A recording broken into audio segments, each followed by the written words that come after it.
quick round of introductions, especially for our presenters, and I'm really excited to see you, Rivkah. It's been a while. So I am Ariel Savransky, now the new chair of the program committee, and I am a representative from UJA Federation. Hi, could y'all hear me? Yeah, we can hear you. Okay. Jackie, do you want to introduce yourself since you're off mute? Yes. Jackie Rowe Adams, board member.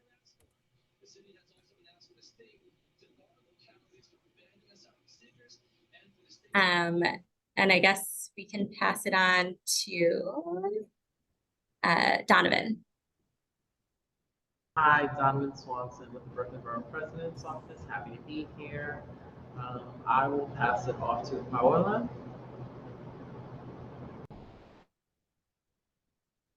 Hi, my name is Paola from JCC of Greater Coney Island. Welcome. Thank you. And I'll pass it to sorry, I'm trying to see the participants. Grace. Hello, Grace Lavaglio, new cab member for District 11 in the Bronx. And secretary for the CAP. Welcome. Welcome. Happy to have you. Okay, who hasn't gone? Is that all from? No, yeah. Oh, can you hear me? Yes. Oh, hi, I'm Leslie Harrison. I'm CAB member. Hi. Hi. Greg. Good evening, everyone. Greg Hambrick, CAB member, former chair of the program committee here supporting Ariel, who I've had the pleasure of working closely with for a number of years. So here to support her in a new role, and I'm the new chair of the governance committee. Glad to be here. Thank you. And Ron. Hi, good evening. Ron Zan, Associate Commissioner here at DYCD's Community Development Division. Good to see you all. Great. Who are we missing? Rivkah. Hi, I'm Rivkah Berman. I'm Director of Adult Literacy Services at the Jewish Community Council of Greater Coney Island, and I will pass it on to Tova. Hi, I'm Tova Rosenfeld. I work at the Jewish Community Council of Greater Coney Island, and I'm here to support Rivkah in her presentation. And she does a lot more than that, but okay. All family, huh? Carol. I guess she wasn't here. Kim. Hi, good afternoon. Kim Robinson. I'm with NAB Community Board 8, Brooklyn. Okay. And Carol. Hi, Carol Robinson from the Bronx Community Board 6. Great. My name is Anita Antonetti. I'm the Senior Director for the Neighborhood Advisory Board Community Action Board Liaison Unit. My colleague here who doesn't want to be on camera, but I'm going to put him on camera. Hello, everybody. Introduce yourself. Hello, everybody. David Aglioloro, NAB CAB liaison. Hope everyone's doing well. Thank you. And who do we have?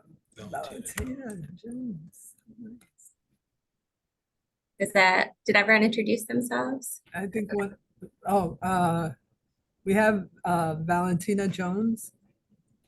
She's just coming in. We have Mitch also. Mitch is on too. Yeah, go ahead, Mitch. Maybe. Hi, everyone. My name is Mitch. I'm also in the NAB CAB unit. And Valentina Jones. Introduce yourself, please. There you go. Hi, I'm Valentina Jones, and I'm on CAB Manhattan 3. Yes. And Floretta.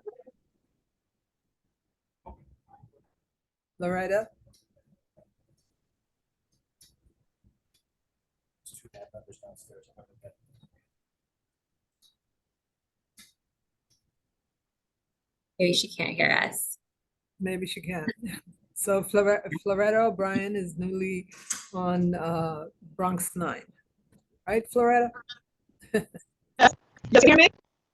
Just introduce yourself. Yes, can you hear me? Yes, we can hear you. Oh, hi. Okay, I'm Floretta O'Brien. Okay, great.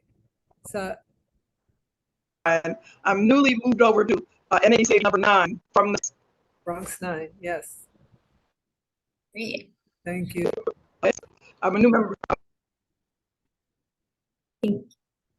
You're breaking up a I'm a new bit. member, but I've been the member 6 for a few years. Okay, great, yeah. Okay. All right, I think We we're got ready. everyone. Yep. Great. So I will pass it on to Rong to introduce our presenters for the day. Okay. Evening. Okay, thank you, Ariel. Our presenter today is from JCC of Greater Coney Island, Rivkah Berman, Director of Adult Literacy Program over there. And she's with her 2 colleagues to talk about their English language program and focusing on the English classes they offered last year at the city's one of the city's HERC centers. They've done a great job, and they partnered with the city and did a great thing. I think it's good to hear from them, from their perspective, what it was like, teaching over there and what they have learned about the services over there and asylum seekers over there. It'll be good, to know and to be able to improve the programming. Rivkah, hand over to you. Thank you so much, Rong, and it's good to see you, Ariel, again. I'm going to talk about our general adult literacy program, but we will focus on the HERC program, which is specific to the asylum seeker population. Although we have been seeing, asylum seekers in our general program as well. Obviously, they're all over New York City, and they're joining our regular classes as well. So just to start with, a little bit of an introduction. So as Rong said, I'm Rivkah Berman. I oversee our adult literacy program at the JCC of Coney Island. Just to give you a little bit of background, I've been at this organization for over 25 years now. I started off overseeing vocational programs, and then I was asked to transfer over and oversee our adult literacy programs. Listed here are our amazing staff. But I do want to just point out the 2 newest positions, thanks to DYCD. We have our HERC program administrator, Giovanni Mata, and our counselor, Consuelo da Costa. So I just want to point that out. Those are our newest positions and really helpful to the program. Next slide. So basically, our mission is to provide ESL classes throughout New York City to help immigrant adults develop English language skills, enabling them to reach significant personal goals. These goals may include obtaining and or retaining employment, obtaining citizenship, accessing proper healthcare, and developing their confidence to better participate in their communities and their children's lives. I just want to mention something here. We pride ourselves in not being a one-size-fits-all model. People come to learn English for different reasons. And again, we appreciate DYCD's support of that. Not everybody is learning English to get jobs, although many are. There are people that are learning English to help their children in the school system, and to communicate with doctors, etc. So that's, it's really runs the gamut. Next slide. We have a very interesting model. Our administrative office is in Coney Island, Brooklyn, but we actually partner up with community-based organizations and public schools all over New York City. what we decided was that instead of having immigrant adults who are juggling so many things in their lives come to one central location, that we're going to go to the CBOs and the public schools that they're already frequenting for other reasons and bring our services to them. So we literally have classes all over New York City, and we work very, very hard to match the instructor to the class, to the community, and the instruction to the community needs. So that's our model. Next slide. Okay, so who we serve, as I mentioned, we partner up with community-based organizations and schools. At this point, here it says over 30. At this point, it's probably over 50 community-based organizations that we work with. Our classes are extremely, extremely diverse. We've worked with every population that you can imagine, and here are some of the languages that our students speak. Next slide. This is a sample of our flyer from one specific fiscal year of the different sites we work with. And it's actually quite interesting. We were in Forest Hills with the Bukharian Jewish Community Council. We were in Sunset Park at Mixteca working with the Hispanic population. We had, I think, 4 classes that year at Women for Afghan Women, working with Afghani women. We worked in the public schools. The Polish Slavic Center worked with the Polish population. Life of Hope was primarily Haitian Creole speakers. So we really, really work with every population. It's an amazing thing to see. And on a personal note, I have learned so much from our students. They juggle so many things, and all they want to do is just to really make a better life for their families. And they work so hard. Some of them are coming after a long day of work. Some of them are dropping off their children, and literally in school, and in the same public school, we have classes for them. So they will drop off their children and then they will come to class. And we just recently had a graduation at one of the public schools where one of the parents graduated our class the same day as her preschool child. It was really the cutest thing. Like they both were holding the diplomas. We took pictures. We couldn't show it because there was a child involved, but it was.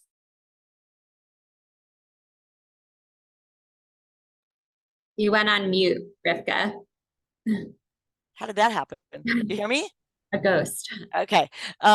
You heard me talk about the child and the mother? Okay. Yeah, So it was just beautiful to see how proud the child was of his mother and the mother of the child. It was actually a beautiful picture. Okay, next slide. Okay, this just shows you, we're again to show you that we're all over the city. The next slide. So this goes back to fiscal year 2022, where we enrolled 529 students. 336 of them made enough of a gain to what we call achieve an educational gain, but many more achieved, a lesser gain. So they all really came through and really, really learned a lot. The percentage of annual goal achieved that year was 120%. We established 19 partnerships that year. We spoke about the languages. That year we had remote classes and in-person classes. And then we had 13 instructors that year teaching these classes. And I do want to mention, again, this was 22. Now we're mainly in person. But as you can imagine, it was very, very challenging. And I must give a shout out to DYCD, because I work with many different funders and have worked with many different funders over the years. I cannot begin to tell you the support that we got from DYCD, specifically Rong's team, and he did not tell me to say this, that they really, really helped us transition from in-person to remote. The amount of training that we had, the support that we had, both professionally and, by the way, personally. They were one of the few funders that really was there to support us personally, as well as we were all going through personal challenges. So it was both professional and personal support. So I want to thank them for that. Next slide.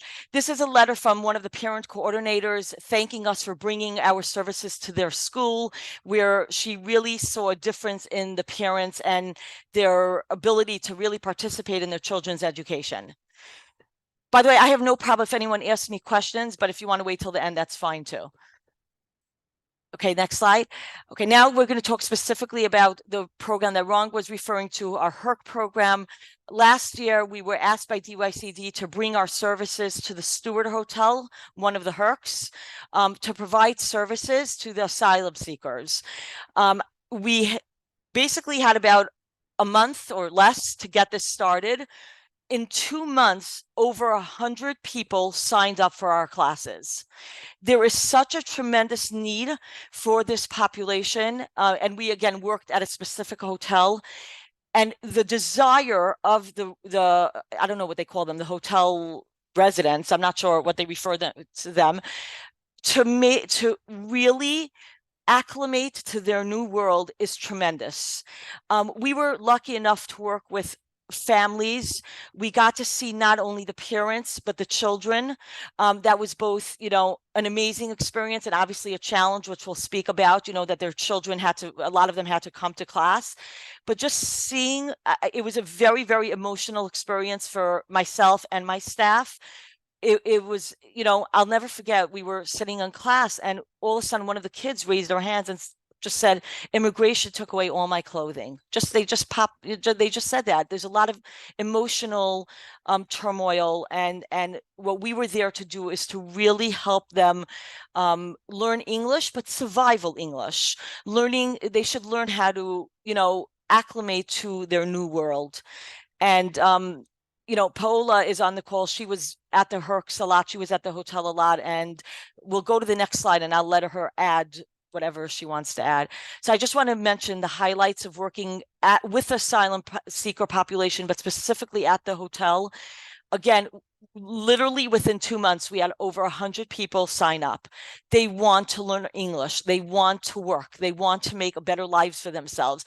If anyone tells you otherwise, I can tell you from our experience that is not the case. They want to work. They want to be involved in their children's education. They want to be, functioning members of society and adding to our society. So it's just a challenge to get them there. The other highlight that my staff all mentioned was the confidence building. I say this to all my teachers and the students. You do not need to speak a perfect English to live in New York City, right? We do teach them English, but you do not have to speak a perfect English to live in New York City. And this is coming from an adult literacy coordinator.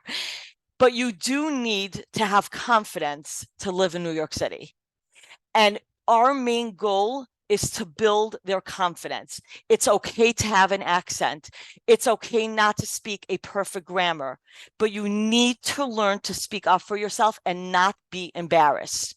So that is in my personal goal for all of my students. Don't be, and I always tell them, guess what? Once you learn English, you are better off than I am because you are now bilingual.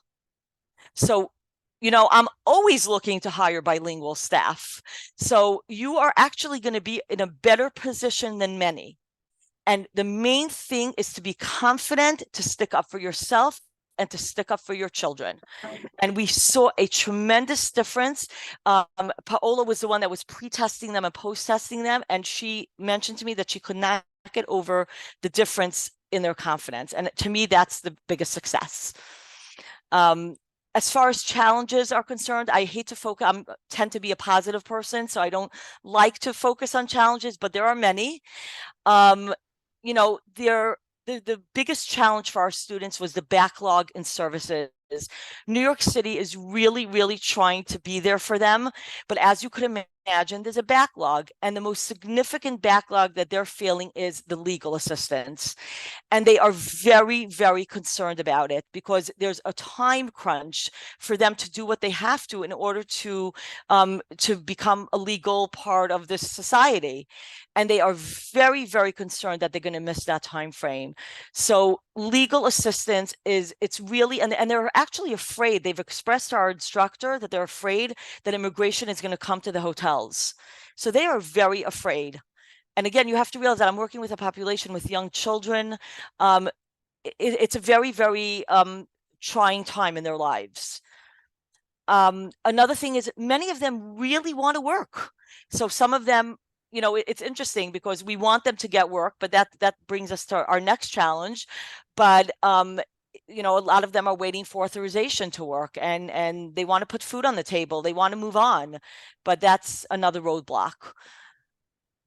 What for us, for our overall program, retention was a big issue. As I said, there was an influx of people wanting our classes. Many of them did have to drop out, whether it was due to childcare or getting jobs, you know, whatever type of jobs that they got. And we tried very hard, and we will continue to try to have different schedules for our students, whether it's we had Sunday classes, we had morning classes. I'm sorry, we didn't have morning classes this year. We're hoping to add that next year. We had evening classes and Sunday classes. So we're going to do our best to really accommodate the asylum seekers, but it is a challenge, and childcare is a major, major issue because although the children are adorable, it obviously takes away from the parents' concentration and other students' concentration.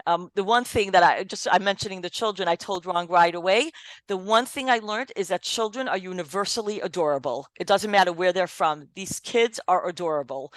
And some of them actually learned in class. They listened to the teachers and tried to participate, but it obviously takes away from the adults learning properly. And then a big challenge for us is the break in services. We finally got our foot in the door and sort of created a momentum, and then we had to break and waiting to hear if there's more funding. So that's definitely, it's like I feel like we're going to be starting from scratch again. So that's obviously a big challenge for us.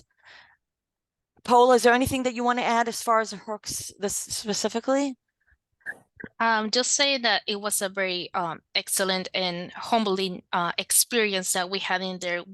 I got the chance to work with the hotel population, and in there you learn all the journey they had all the way to come here and all their experiences. And one thing for sure, like Rivkah says, that they are here to better themselves and their families.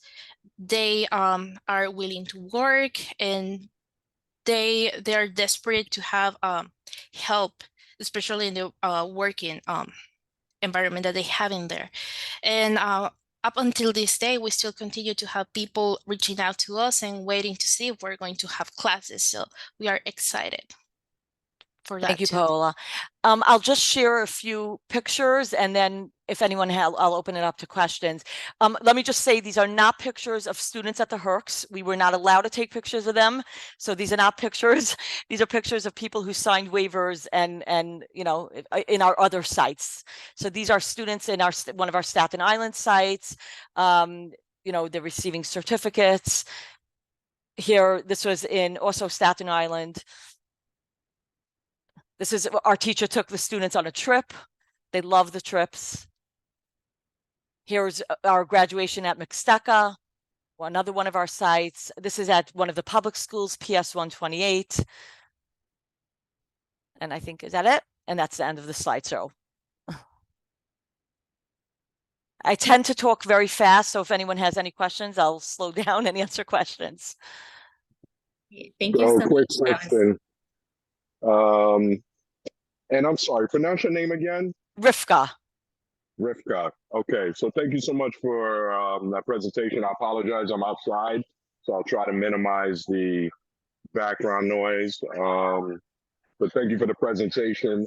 I'm the National Director of Talent Acquisition for .go, and we essentially are working with the mayor's office and other city agencies to provide services for asylees at these hotels, including the Stewart, the Row, and so forth. So I'm very familiar with what you're saying, and it's good to hear the services you are providing. What's your capacity? Because there's so many hotels right now, and obviously the influx of asylees coming into the city, and we're supporting the city with even more locations in the next 2 to 4 weeks.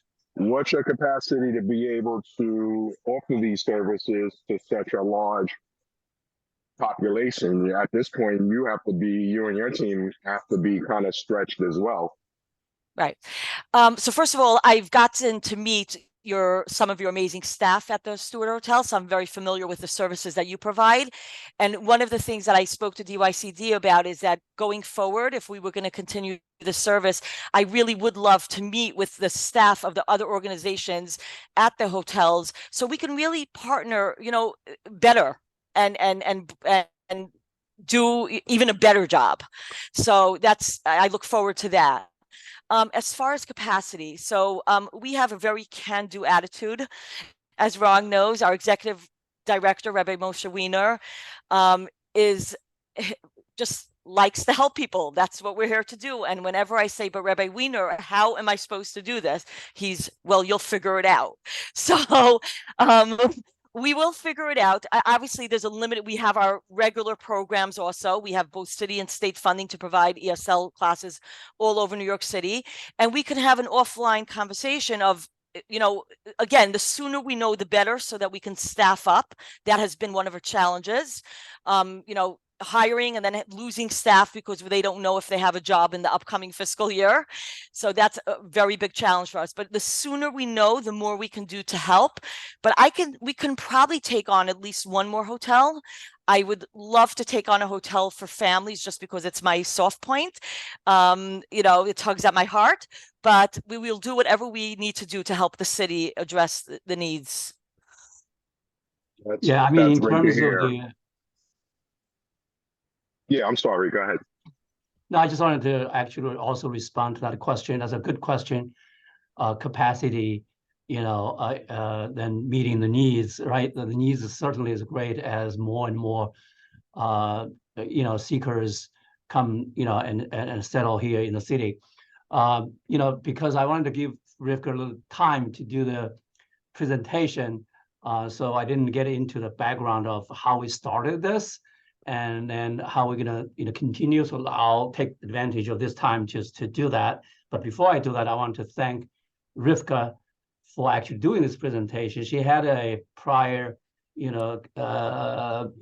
commitment, but when she heard that, we wanted her to come to, present for this group, she graciously, changed her, schedule and joined us. So for that, I thank her. Thank her. So back to last March or April, is the New York City Health and Hospital, and they are one of the operators of the HERC centers, in the city. Those are the hotels converted shelters for asylum seekers. So they, through their interactions with the asylum seekers, learned the great needs for language, for English language, for people to be able to at least, function and survive, basically to navigate the systems. So they came to DYCD and asked about it because they know DYCD have adult literacy programs like Rivkah's. So we have programs throughout the city doing this kind of thing.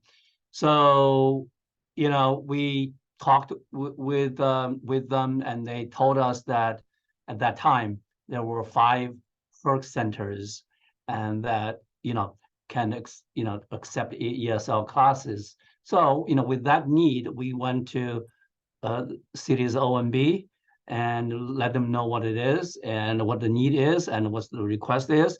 So very quickly we got some money to support, the classes. So we reached out to our providers and told them about the needs, told them that we need their, partnership and the collaboration to work together to launch a program within a very short time period.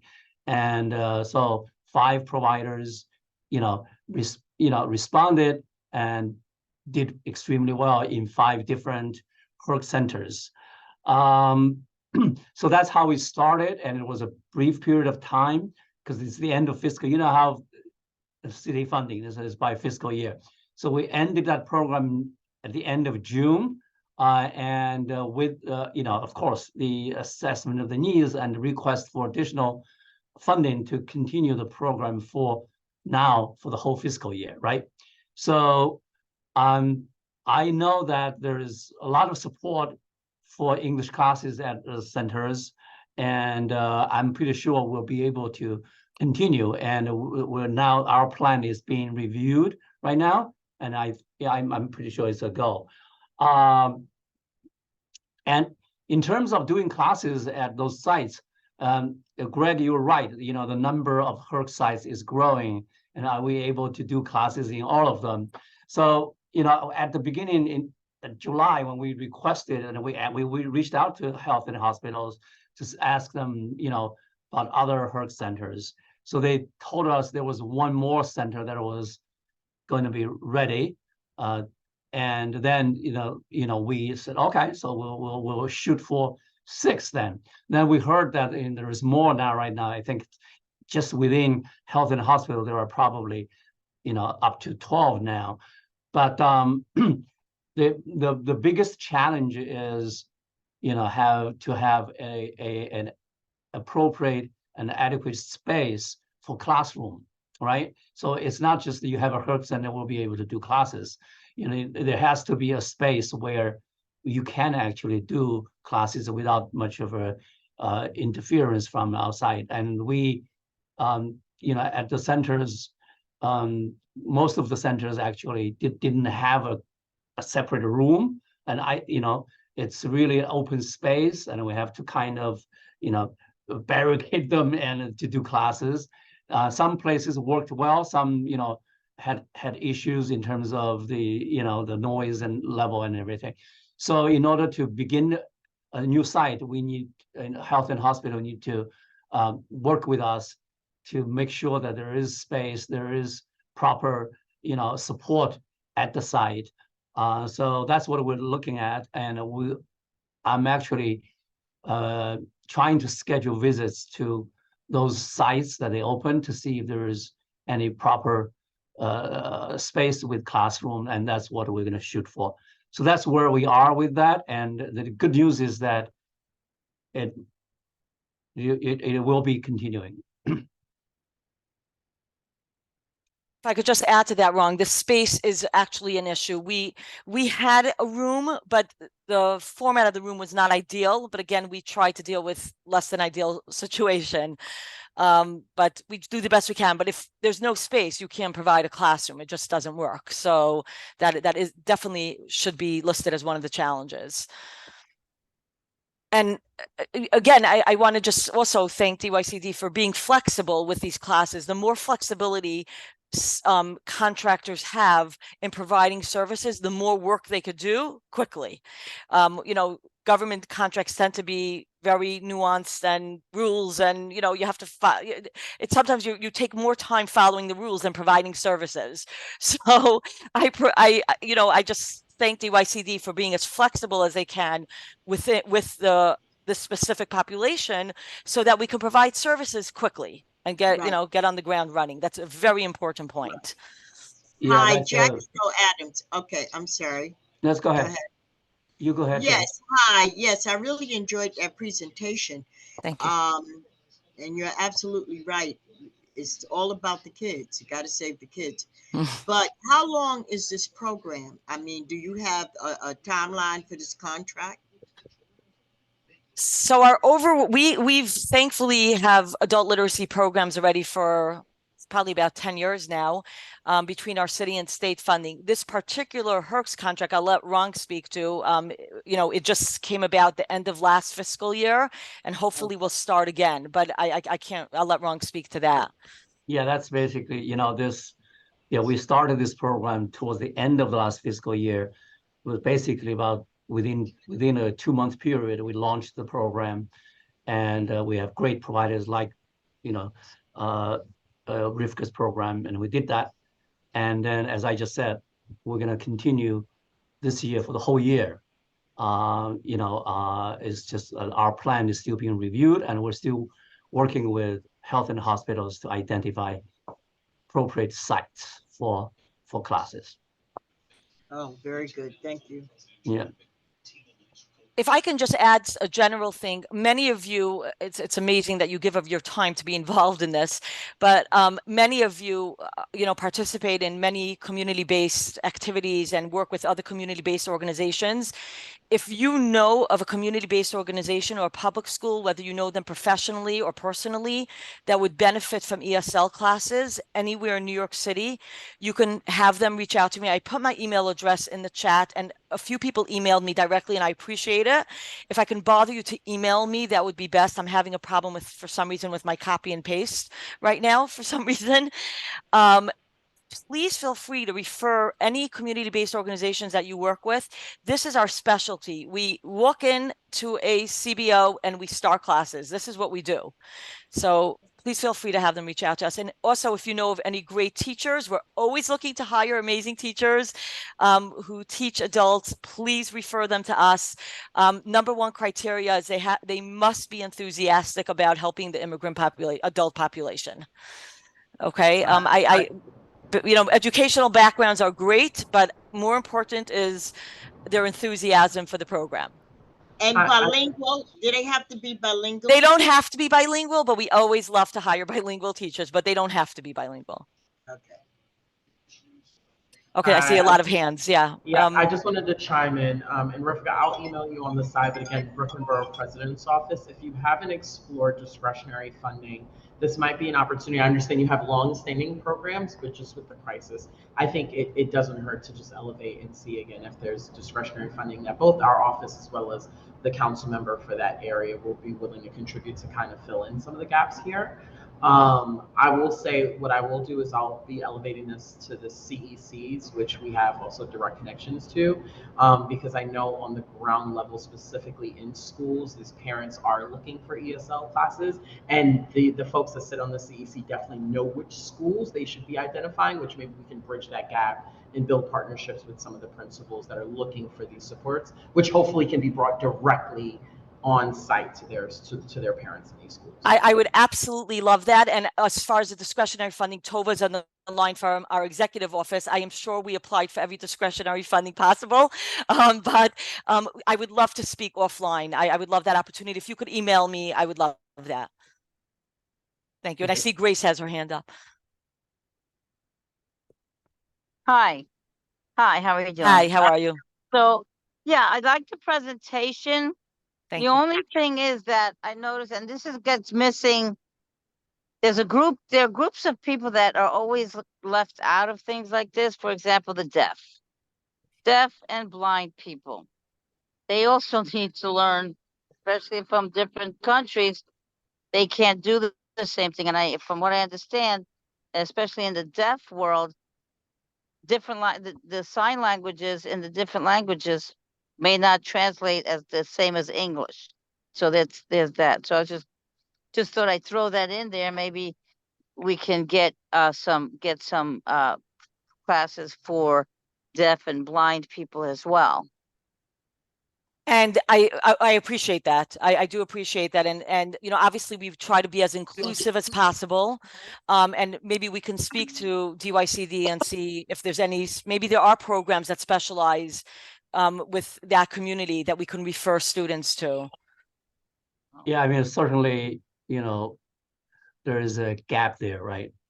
In terms of the services. I understand that CUNY has programs that are geared towards that population, but I believe it's relatively small. But certainly, if you have people that need that services, you can certainly refer. And also, I would also reach out to the state education department, where they develop policies and services for this population too. So yeah, this is something we also work collaboratively with the state just to make sure that services are available. Yes, but there's really no outreach. You don't see outreach to the deaf and blind community like you see with other outreach. So I think that needs to be improved. And Grace, do you know of any services that you can share with us? Because we would love to have that information. If you happen to know of services, please share that with us. Well, the church that I go to, actually, we have quite a few deaf people, and they do the service, and they sign as the pastor is doing the service. And then we have fellowship. I'm currently learning sign language myself. So that would be my second language if I ever get that far. But I know of my church, and I'm sure they know of the deaf community. They could do outreach that way as well. They know more than I do because they're more involved with that. Both my pastor and his wife do sign, so they can speak to all their congregants, and so that's a starting point.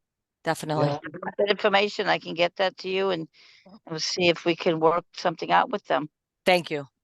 Yeah, that's great information. Grace, if you could send your contact information to Anita, so we can have that as a resource. We'll see what we can do. Yeah, thank you for that. We have Grace's contact. She's part of the CAP. I think it could be also helpful to publicize some of these resources to the larger CAB, just because they can get that out to their communities as well. So if there's anything that we find out, we should try to share that widely so that we can also, to Grace's point, work on the outreach. We're going to share the minutes of the meeting and plus the recording of the meeting. So I don't know if Rivkah, if you want to share the PowerPoint, we can put it in our minutes as well. And it'll go to the board and to the NAB members. We have over 300 NAB members across the city. So wow. So No problem. I'll ask we can get the word out. Perfect. I was also just thinking the general availability of resources for blind or deaf or other people who might need increased levels of support to go through the adult literacy classes. I know that is another issue that is not just with the asylees, but also just the city as a whole. So if we do have any more information about where those services are and how people can access them, then we can also try to share that with the larger group. Yep. A little off topic, but I think still important. Any other questions? So we had a question in the chat from Leslie Harrison. Leslie, do you want to speak your question? You can unmute. Leslie, I see your question, and I will be the first one to sign up for those classes. Yeah, I mentioned that only because you did mention. Can you hear me? Yes. Okay. So, because I guess you're more of an asset to be employed if you're bilingual.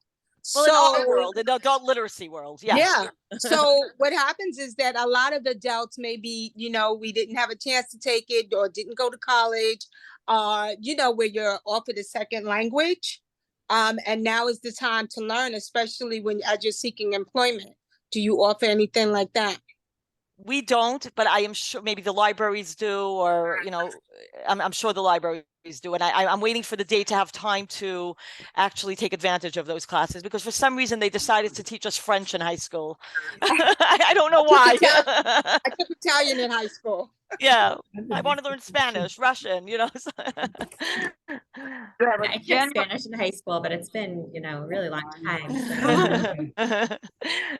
Generally, the libraries, they only do English as a second language. It's very, unless we bring it to their attention that we need Spanish as a second language, they're not going to do it. Right. And it's always a matter of funding as well. So I do see a question here that somebody asked that there was only one center in the Bronx. Are there plans for more centers in the Bronx? That year, there was only one center in the Bronx, but we worked with other centers in the Bronx. We actually also work with businesses in the Bronx. We work with home health aid agencies, and we provide English classes to the home health aides at their place of employment. So, and we're looking for, again, we have an opportunity to expand next year. Please feel free to refer, community-based organizations that do this work. We'll be happy to step in and provide ESL classes. Yeah, because we have a large Latino population in the Bronx, very large. I send my email address. Please reach out to me. I would love to talk offline with Right. We're trying, our Thank you for goal is that. to help as many people as we can. Right. Thank you so much for that. Thank you. Rivkah, Yeah. Mary Moss, one of our members from Manhattan 10, which is in Central Harlem. She wanted to know if the teachers are independent contractors or They're staff members. they're staff members. Oh, okay. They're part-time staff members, and I am pleased to let you know that just this year, we hired 2 of our teachers as full-time teachers. We're not sure how we're affording them, but we did it anyway. You find the money, right? I don't know. It was the only way to do it. So it was the only way for me to keep them, and I cannot afford to lose more teachers. So Oh, there you go. that's a big challenge, keeping the part-time teachers. Okay. I see there's another question. And then if anyone wants to reach out to me, if you can please email me, I'll put my phone number as well. I had a prior commitment. Yeah. So I have to leave, but I would welcome to join this meeting at another time and follow up, and I'll put my phone number. Email is actually the best way, and then we can set up a time to talk. We can set up our own Zoom meetings, but there is another question. Who's that, Valentina? Am I reading that properly? Yes. Yeah, I don't have a question. I just, in terms of the populations that you talked about, one of the things is health and hospitals, I think, would also have information, because if a patient, if the staff is having trouble communicating with a patient, there's always they have resources in order for the staff to be able to communicate with a patient that has any hearing deficits or visual deficits, et cetera. So I think health and hospitals would be another good source of information.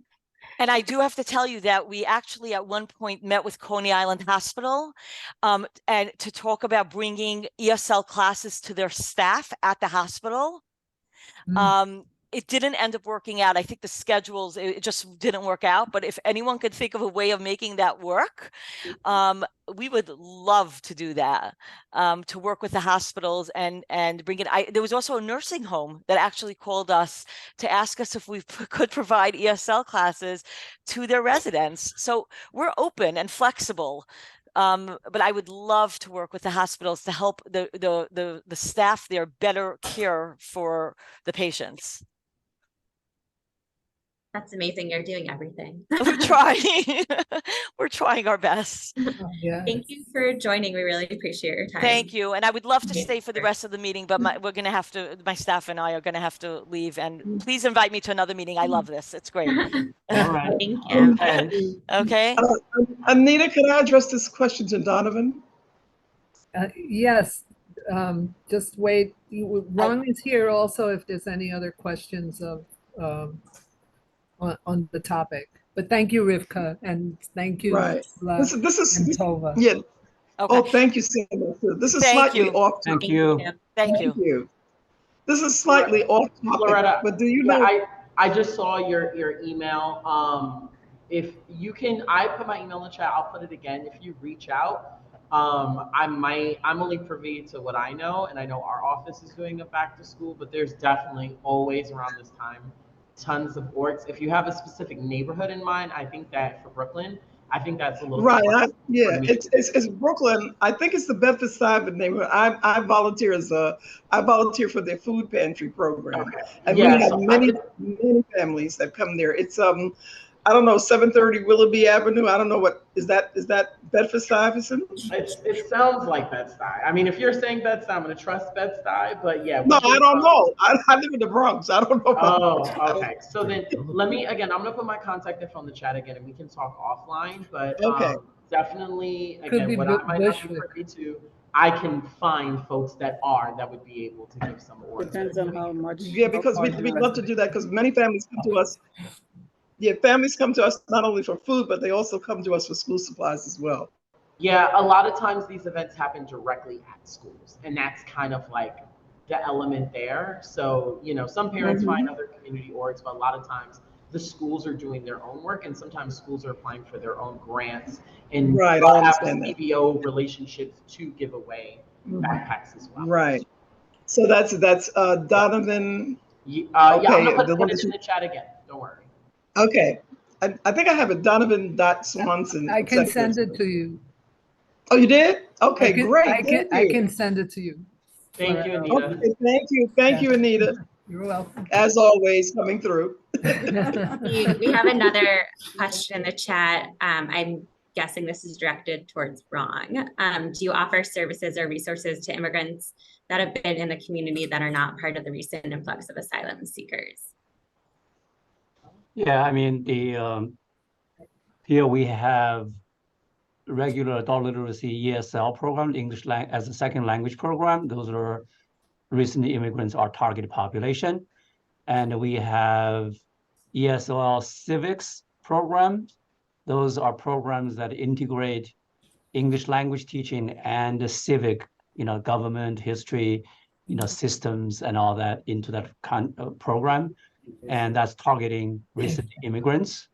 And we also have immigrant services programs, immigrant services, application assistance, and also legal immigrant services, targeting, immigrant youth,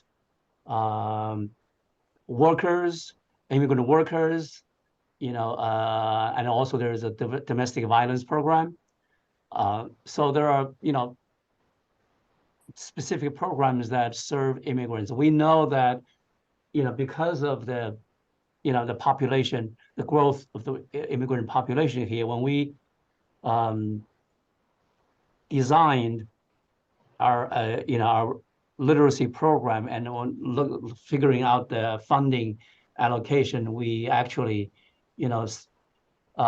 intentionally, allocate more funds towards, the immigrant population. So right now, our portfolio actually has probably about 70% of the participants in the programs are immigrants. And then Donovan, I see you asked if there's a list of programs providing the ESL civics program model Yes. could be shared with the group. No problem. Thank you. Okay. Any other questions? Yeah. Did someone want to ask a question? I don't know if that was just an accidentally unmute. No, I'm just waiting. I'm just waiting for Anita to put Donovan's contact number. I'll do it right. No, I can do it. Okay. Yeah, take your time. Great. So any I'm here. any other questions regarding But I'll send it services to for immigrants or asylum seekers, You want me to drop it in? adult literacy in general?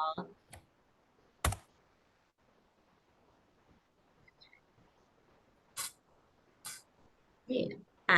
Thank you, Ron, for joining us and for staying on to answer some more questions and giving us more information. I think as Anita, or as Rivkah was saying earlier, DYCD is a really great partner and we really appreciate everything that you all do. Thank you. And it was a pleasure to actually talk about the programming here. And I also want to point out that Ariel is a service on the adult literacy advocacy group, and she is also very familiar with literacy services and the issues around that. So she's a good resource person too. Thank you. Yes, adult literacy is a very special program to me, and I love the people who work on advocating for adult literacy services, and happy to talk to anyone more about advocacy opportunities in the city this year. Anita, do we have any old or new business? I think we covered everything today. Great. Well, thank you everyone for joining. I think this was a really great kickoff meeting for the year. Obviously a topic that is very important right now. So thank you all for joining and for asking questions and for working together. I will entertain a motion to close the meeting at 6:54 p.m. Motion to close, Jackie Rowe Adams. And Loretta O'Brien seconds it. We need another cab member Oh, to second it. I'm sorry. Donovan. I do that automatically without thinking about it. I second. Okay, Yeah. thank you. Everyone enjoy the rest of your evenings. You too. You too.